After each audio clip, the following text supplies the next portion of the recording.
નીચે આપેલ સમીકરણ ઉકેલો 0.5 ગુણ્યા 440 ભાગ્યા 20 ગુણ્યા 3 બરાબર ખાલી જગ્યા. તો અહીંયા ભાગુસભા આધારિત આ પ્રશ્ન પૂછાયેલો છે.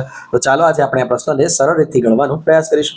તો અહીંયા જે સંખ્યા આપેલી છે 0.5, તો એને બીજી રીતે પણ લખી શકાય, એટલે કે 0.5 છે તેને 5/10 આ રીતે પણ લખી શકાશે. તો 5/10 ગુણ્યા આગળ છે 440 ભાગ્યા 20. તો 440 ભાગ્યા 20 ને અંશ અને છેદમાં દર્શાવવું હોય ત્યારે 440/20 આ રીતે પણ લખી શકાશે, અને છેલ્લે ગુણ્યા 3. તો હવે જે ઉડતું હોય તે ઉડાડી દઈએ. તો અહીંયા સૌ પ્રથમ આ શૂન્ય જશે, અહીંયા આ શૂન્ય જશે, અહીંયા ભાગ પાડી દઈએ 44 તો 11 ગુણ્યા 4, 11 ચોક 44. અહીંયા 10 ભાગ પડે 5 ગુણ્યા 2, તો 5 5 ઉડી જશે. તો અહીંયા આ 2 અને આ 2 એટલે 2 દુના 4. અહીંયા જે આ 4 થયા તો આ 4 અને આ 4 ઉડી જશે. હવે છેદમાં કંઈ રહેતું નથી અને અંશમાં રહ્યા આ 11 અને આ 3. તો 11 તરીને 33. તો આ ભાગુસભા આધારિત જે પ્રશ્ન પૂછાયેલો જવાબ મળી ગયો કે 33.